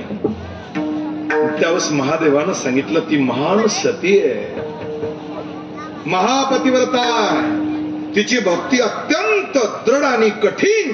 रामायणातल्या आरतीसारखी. उत्कट साधुनी शिळा सेतू बांधो. उत्कट शब्द भक्तीतलं हे काठिण्य सांगितलेलं आहे. कठीण भक्ती, दृढ भाव, असे अनेक प्रमाण दिलेत. पार्वती मातेनं सांगितलं की मी नारदाला विचारते कोण सांगून आहे. आणि नारद जे आले, नारायण नारायण भजमन नारायण नारायण नारायण. महर्षी नारद आल्याबरोबर नारदाला विचारलं, नारदा ती कोण सांगून आहे. राजा श्रीयाळाची पत्नी. आणि म्हण महादेव तिच्यासाठी वेडे झाले, एवढी भक्ती करतात ती. नारदाच्या डोळ्याला पाणी आलं. आहे साहेब, लहान तोंडी मोठा घास घेतो. मी तुमचं लेकरू आहे, पण भगवान भोलेनाथ जिच्यासाठी वेडे झालेत, रडतात आणि तिचं ध्यान करतात, ती खरंच धन्य, ती सांगून आहे. भक्ती आहे ना. भक्तिमती मातेनं आज भागवत, कीर्तन, रामायण खूप चांगल्या प्रकारचं सुरू आहे. हा माता भगिनीकडे म्हणजे महिला कीर्तनकार, पण भक्ती महत्वाची त्याच्यामधली, अतिशय महत्वाची. आम्ही वारकरी संप्रदायातले पुरुष मंडळी कधी कोणाचा मत्सर करत नाहीतच, पण जर चुकीचं कोणाचं दिसलं तर आम्ही बोलल्याशिवाय राहत नाही, याचा मात्र राग येऊ देऊ नका. काय सांगूना भजन करते भजन. आणि मग नारदानं सांगितलं, पार्वती माता थोड्या नाराज झाल्या. शंकराला सांगितलं तुम्ही जा आणि तिचं सत्व हरण करून या. कसं होईल सत्वहरण. पार्वती मातेनं सांगितलं, सगळ्यात जास्त या महिला वर्गाला सगळ्यात जास्त प्रेम जर कोणावर असतं तर कोणावर, पुत्रावर असतं. आणि एकुलता एक पुत्र त्यात सांगुणेचा. असं छोटे छोटे जे लेकर बसलेले आहेत ना, असा पुत्र तो अगदी असणारा लुटू लुटू चलतोय, त्याच्या पायातले असणारे त्या आणि पैंजण वाजतात वाळ्या, त्यातले घुंगर, कंबराला कंबरपट्टा, सुंदर गोपीचंदनाचा टिळा लावलेला, एवढं देखणं लेकरू तो चिलिया बाळ. आपण चरित्र ऐकलं असेल कधी. अंगणात खेळतोय, आई त्याला अंगाई गीत घालते किंवा जेव घालते, त्याला स्तनपान करते. आणि तेवढ्यामध्ये महादेव सत्व हरण करण्यासाठी दारात एका योग्याचं रूप घेऊन आले. अल्लख निरंजन म्हटल्याबरोबर सांगुणा बाहेर आली, म्हणले महाराज बसा. सांगुणीनं बसायला आसन टाकलं, पाद्य पूजा केली, आरती ओवाळली आणि सांगितलं, महाराज अतिथी देवो भव, काय पाहिजे तुम्हाला सांगा. राजा शिर्या सामान्य नव्हता, ती राणी होती. तिनं हात जोडून सांगितलं, महाराज तुम्हाला काय पाहिजे. मुझे भोजन भिक्षा चाहिए. कोण म्हणतंय? महादेव. आणि भोजन भिक्षा पाहिजे म्हटल्याबरोबर सांगुणीनं 5 पक्वान्नाचं षड्रस अन्न समोर मांडलेलं आहे. महादेव म्हणले, खावं तर सत्व जात नाहीच, काय म्हणावं. महादेवानं ते लेकरू, खेळणारं लेकरू पाहिलं आणि महादेव म्हणतात, डोळे वटारून अरक्त डोळे केले आले भगवान शंकरानं. जरा पकवात, मला माहिती 10:30 वाजून गेले. आणि मग अगदी असणार तितक्यामध्ये भगवान शंकरानं आवाज दिला, सांगुणा मुझे इस बच्चे का मांस चाहिए. बाप रे, सांगा मला कोणती भक्ती. पोटचा गोळा आईनं 9 महिने 9 दिवस उदरामध्ये वाढवलेला, प्रसूतीच्या वेदना सहन केलेल्या, सगळ्या विश्वातलं प्रेम एका पारड्या आणि आपल्या आईचं आपल्या पुत्रावरचं प्रेम एका पारड्यात आहे. आईला आपल्या पुत्रापासून काहीच दिसत नाही, कळत नाही. आणि हे शब्द ऐकले, सांगून पळत गेली आणि त्या लेकराला कडकडून मिठी मारली. त्या अजान बालकाला काही कळत नव्हतं. सज्जनाव एक लक्षात घ्या, महादेव ओरडत होते, चांगुणा. ताबडतोब त्या लेकराच्या हाताला चांगुणीनं धरलं. चांगुणीच्या लक्षात आलं, आज माझ्या जीवनातल्या भक्तीची परीक्षा आहे, आज माझी सीएटी आहे, आज माझं नेट सेट परीक्षा आहे. आणि त्यामध्ये सांगुणा त्या लेकराला आतल्या घरात, स्वयंपाकघरात घेऊन गेली. ते लेकरू म्हणत होतं, तोत्र तोत्र बोबड बोलत होतं. ते म्हणत होतं, आई मी आत्ताच दही भात खाल्ला, मला भूक नाहीये, तू कशाला मला माझ घरात आणलंस. नाही रे चिलिया, आपल्या घरी एक योगी आहे आणि त्यांना भूक लागली. त्यांच्यासारखी भूक कोणालाच नाही. त्यांना भूक लागली आपल्या सत्वाची, आपल्या भक्तीच्या परीक्षेची. चिलिया, तू माझं लेकरू आहेस रे, माझं पपून, माझं बबड. आणि म्हणून चिलिया बाळाचे पटपट मुखे घेतले. कुणी? त्या सांगुणीनं हृदयाशी कवटाळलं, त्याला प्रेम पाना भाजला, त्याला अगदी वाटीभर दही भात घालून दिला. खा रे बाळा चिलिया तू. आणि तिला अश्रू अनावर झाले, कंठ दाटला गेला. भगवान शंकर ओरडत होते, सांगुणा मुझे भूक लगी है, जल्दी लाव. आणि सांगुणीनं सहाणेवर अगदी ते शस्त्र घासलं. बाल चिलिया म्हणत होता, आई कशाला कर घासतेस. बाळा, एका मातेच्या ममतेचा आज बळी घेणार आहे मी. ते बालकाला लक्षात आलं, ते सांगुणीचा पुत्र होता. त्याचेही डोळे पाण्यानं डबडबल्या गेले. त्याने आपल्या आईचे पटकन मुके घेतले आणि कडकडून मिठी मारली. आई, तुझ्या भक्तीला बाधा येणार नाही. हा तुझा पुत्र, हा तुझा चिलिया, तुझ्यासाठी माझा देह अर्पण करायला तयार आहे. काय सांगावं, कसा हात व्हायला असेल त्या सांगुणीचा. ही सगळ्यात कठीण परीक्षा आहे. मला याच्यापेक्षा दुसरी परीक्षा कोणती वाटत नाही. आणि म्हणून सांगुणीनं अगदी मांडीवर झोपवलं त्या चिलियाला. चमकणारं शस्त्र हातात घेतलं, डोळे झाकले. हे सदाशिव सांग भगवान, याचं पातक मला लागू देऊ नको. आणि कंठावर ते शस्त्र ठेवलं आणि कचकन मान कापल्या. रक्ताच्या चिळकंड्या उठल्या. बालकाचा अर्थस्वर ऐकायला भेटला आणि अगदी ते त्याचं शिरकमल शिंक्यावर ठेवलं झाकून. नंतर पतीला दाखवावं लागेल आणि त्या शरीराचं म्हणजे त्या धडाचं तुकडे करून मांस शिजवलं. जे अगदी असणार तयार करून भगवान शंकराच्या समोर आलं. शंकरानं पाहिलं, हे तेरे बच्चे का मांस आहे. हो बाबाजी. भाव क्यों रोती हो, भक्ती करने वाले कभी रोते नाही. लक्षात घ्या. चांगुणेनं अश्रू पुसले आणि वाढलं असं. त्यावेळेस पुन्हा चांगुणेला काय म्हणतात शंकरजी, मला अंतर्यामी सगळं कळतंय. तू अपवित्र शरीराचं मांस मला दिलं आणि शरीरात उत्तम जे शिर आहे ते मात्र बाजूला ठेवलं. चांगुणा, तुझी भक्ती खरी नाहीये. जर तू ते शिर कमल उकळात टाकून मुसळानं जर काढलं, पुन्हा कंकणाचा आवाज येऊ द्यायचा नाही आणि रडायचं नाही, पुन्हा अंगाई गीत गाऊन ते शिरकमल कुटायचं. सांगा ही किती अवघड कठीण भक्ती आहे. माता भगिनीला माझी विनंती, किती कठीण भक्ती आहे. ज्या लेकराला गालाला पावडर लावणारी माय, ज्याला अगदी असणार उठणं लावून आंघोळ घालणारी आई, ज्याच्या गालाची अवग्रहण करून पप्पी घेणारी आई, ज्याच्या कपाळाला अगदी काळा टिक्का देणारी माता, ज्याच्या तळ हातावर अगदी काळा काजळ लावणारी आई, त्याला दृष्ट झाली तर 5 वाटाची माती ओळून टाकणारी माता, ती जननी, तिच्या पोटामध्ये आग आग सुरू झाली आणि त्या शिंक्यावरचं शिरकमल उकळात ठेवलं. त्याचं ते कोवळं कोवळं जावळ होतं काळभोर, त्याचे घारे घारे डोळे, कपाळाला सकाळीच आईनं लावलेला गंध, पण डोळे मिटलेले होते. प्राणहीन झाल्याला शिरकमल वरून मुसळानं कुटीत होती, अंगाई गीत गात होती, तिला अश्रू अनावर होत होते पण रडता येत नव्हतं. याचं नाव भक्ती आहे. लक्षात घ्या, भक्ती आहे, याचं नाव भक्ती आहे. आणि तेवढ्यात राजा शिर्याळ तिथं आला. त्यांनी महादेवाला नमस्कार केले. राजा परत आला, सह यजमान भोजन, बस समोर. आणि चांगुणेनं त्या शिरकमलाची भाजी आणली, महादेवा पुढे ठेवली. सांगितलं तुझ्या पतीलाही वाढ. किती अवघड आहे आता. पतीला वाढ भरल्याबरोबर दुसरं ताट तयार झालं.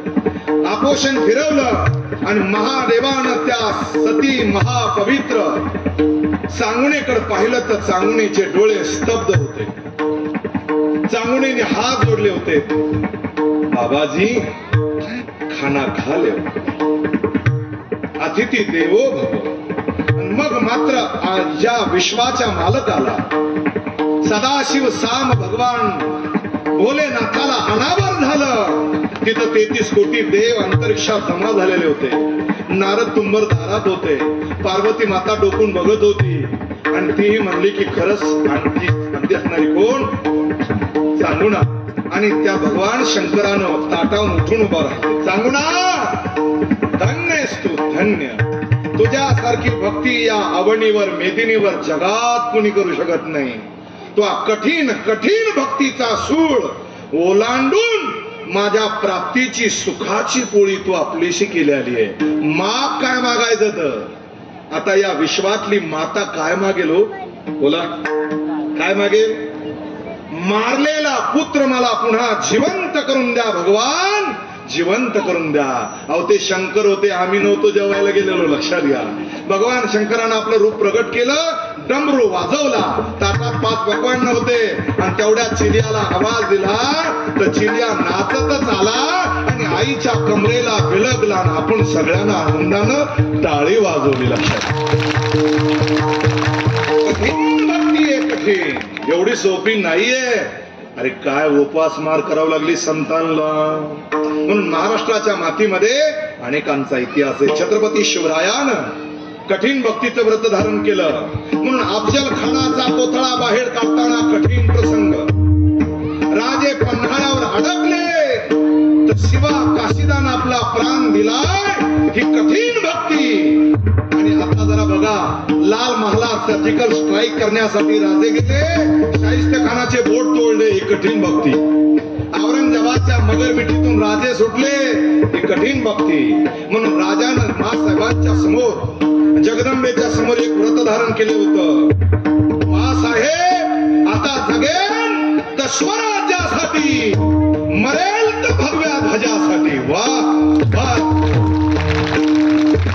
म्हणून स्वराज्यामध्ये 18 पगड जातीचे मावळे एकत्रित झाले आणि स्वराज्य भाव ही दुसरींची इच्छा. आणि गर्जना झाली, हर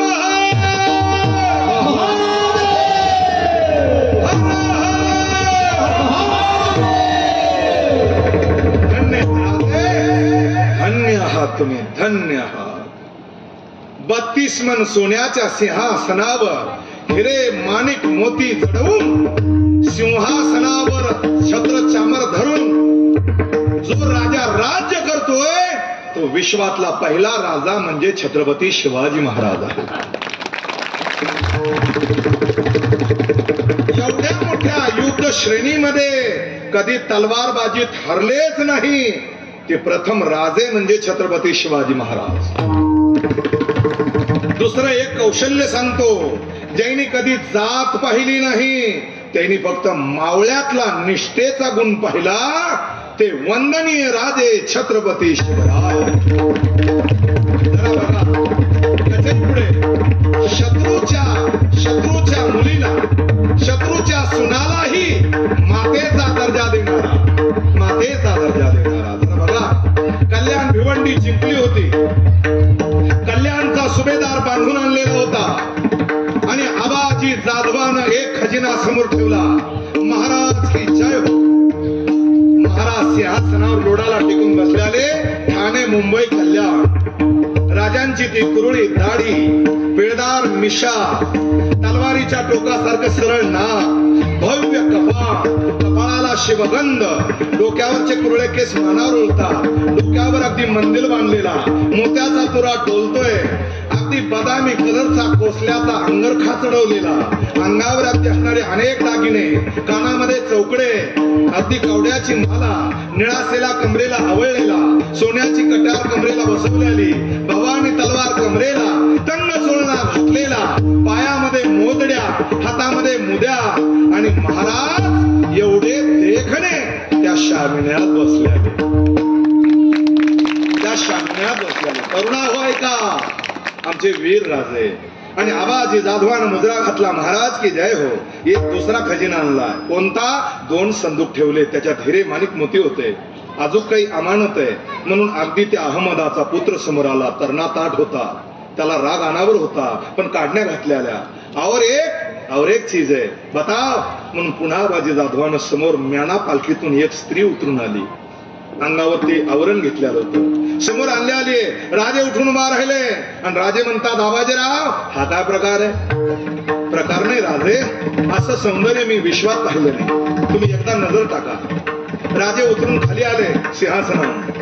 त्यावेळेस अहमदाच्या डोळ्यामध्ये आग होती की हा मराठा राजा आपल्या सुनाबद्दल काय मनात इच्छा धरून करतोय. विचार करा. आमचे तरणे ताठे राजे समोर आले आणि राजानं ते आवरण बाजूला केलं, ते रूप पाहिलं. त्या नवीन लग्न झालेल्या अहमदाच्या सुनाच्या डोळ्यात पाणी होतं, अरस्त डोळे झाले. तिचे होठ थरथर कापत होते. ती खाली बघत होती. राजानं पुन्हा ते आवरण टाकून दिलं. धीमे पावलं टाकीत राजे मागे सरकले, लोडाला टेकून बसले आणि राजे म्हणतात, आबाजीराव शामिन्यात बडे बडे सरदार होते. तानाजी मालुसरे, केसाजी कंक, भीमा लोहार, भीमाजी वहार या असणारी सगळी मंडळी जवळ होती. आणि जिवाजी महाले. आणि तेवढ्यात राजानं आबाजी जाधवाला विचारलं, जाधवजी सांगा काय न्याय करावा? राजे तुम्ही राजे आहात. मोगलानं, आदिलशाहीनं, तानशाहनं, कुतुबशहानं अनेक हिंदूच्या स्त्रिया घेऊन गेले आणि नाट्यशाळा ठेवल्या, जनानखान्यात ठेवल्या. तुम्ही न्यावं. राजांचा क्रोध अनावर झाला आणि राजे गरजले, खबरदार आबाजी जीभ हसडल्या जाईल.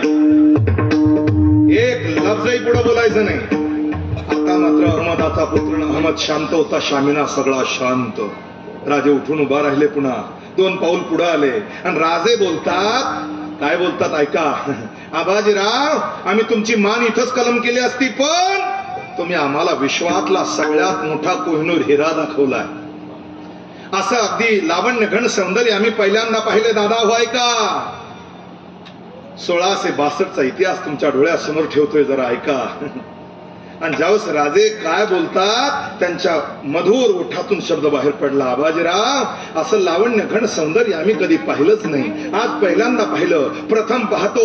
आज आम्हाला असं वाटतं. सांगा राजे काय वाटतं? अनेकाच्या मनात कुतर्क होता, काय वाटतं? राजानं उत्तर दिलंय, या महाराष्ट्रातल्या भरतखंडातल्या तरुणांना ऐका, दश दिशा हो ऐका, समुद्र पलियाड म्हणजे परदेशानही ऐका. आमचे हिंदू पद पादशहा राजे छत्रपती शिवराय नारीबद्दल काय आदर करतात हे ऐका.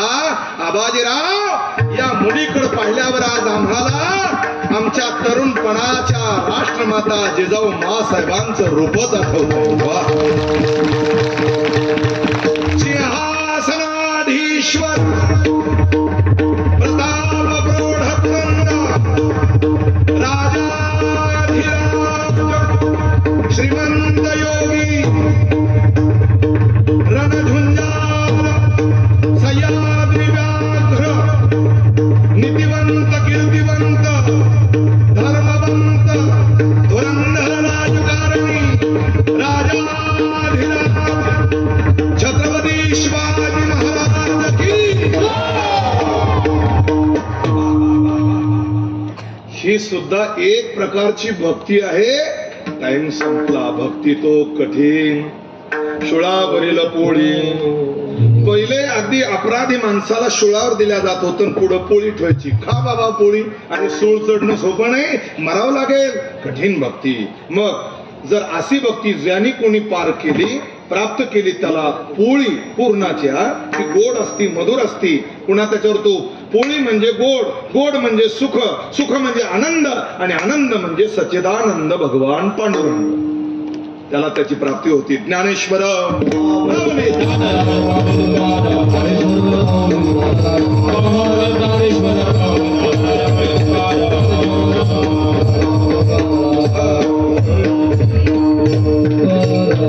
सरळ सरळ भाव सांगतो. महाराज सांगतात, निवडे तो बळी, बळी निवडे तो बळी आहे जो निवडतो. हा विरळा शूर. असा विरळच एखादा शूर असतो की ज्यांनी काम, क्रोध, मदमत्सर, दंभ, अहंकारावर विजय प्राप्त केला, काळावर विजय प्राप्त केला, इंद्रियाचं दमन केलं, त्यानं ती सुखाची पोळी घेतलेली आहे. असा विरळ महात्मा मनुष्यानाम सहस्रेषु असं न्याय. मग जर इतर पाहिलं तर आता काय कमी बघतोय का? जेथे पाहे तेथे देखीचा पर्वत, पाया विण भिंत तातडीची. पाया न खोदता भिंत बांधणं म्हणजे ती भिंत लवकरच अंगावर पडून मरणं. जरा बघा, पाया म्हणजे भक्तीचा पाया. लक्षात घ्या, ही भक्तीचा पाया लय महत्वाचा आहे. याच्यावर वेगळं बोलता येईल आपल्याला. त्याच्याही पुढे सांगतात, एखादी माऊली सुगरण आहे आणि तिने सुंदर स्वयंपाक केलाय, पाका ओझ घडे, खाणाऱ्याला रुची, आणि जिनं स्वयंपाक केलाय तिची स्तुती. या दोन्ही क्रिया एकात घडतात. म्हणून भक्ती करणारा देवालाही मान्य आणि जगालाही मान्य आहे. दोन गोष्टी. मग ही भक्ती करण्यासाठी काय करावं लागेल, कुठं जावं लागेल, तर सद्गुरूला शरण जावं लागेल, संतांना शरण जावं लागेल. त्यासाठी आमच्या मनाला अंकुश पाहिजे. मन हे उन्मत्त हत्तीसारखं आहे, इकडं तिकडं भटकत. तुका म्हणे मना पाहिजे अंकुश. पण कोणाचा अंकुश पाहिजे? अंकुश म्हणजे ब्रेक. लक्षात आलं का? हत्तीला आकळायचं असेल ना तर त्याच्या डोक्यावर त्या अगदी अंकुश मारला जातो. घोड्याला आकळायसाठी लगाम आहे, बैलाला व्यसन आहे. पुढचं नाही बोललेलं बरं राहील. जरा लक्षात घ्या. पण मला बोलायचंय की ते आकळल्या जातं, तसं इंद्रियाला आकळण्याकरता आणि आमचं मन कायम राहण्यासाठी परमात्म्याच्या चिंतनात त्याला सद्गुरु रूपी अंकुश पाहिजे. नित्य नवा दिस जागृतीचा. एक दिवसाचा नाही, नित्य पाहिजे, जागृती पाहिजे. आणि त्या जागृतीमध्ये असा आनंद तुम्हाला प्राप्त होतो. भांबर्डा नगरीतल्या भाविकाला पुनश्च एकदा धन्यवाद. सुवर्ण महोत्सवी वर्षाच्या तुम्हाला अनंत अनंत शुभेच्छा. तुमच्याकडून असंच अमृत महोत्सव साजरा व्हावा, तुमच्याकडून अगदी शताब्दी साजरी व्हावी, शतकोत्तर साजरी व्हावे, आणि सगळ्या गावाला उत्तम आरोग्य लाभावं. सरळ हाताने मदत केली. ज्यांची कोणाची बाकी राहिली असेल ती न मागता आणून देणारे आहेत असं मला तरी वाटतं. सगळ्या गावकऱ्यांना पुन्हा एकदा धन्यवाद. चुकलं असेल, वाणीचे दोष, चांगलं बोललं असेल, माझ्या उदार सद्गुरूंची कृपा. विठ्ठल जय जय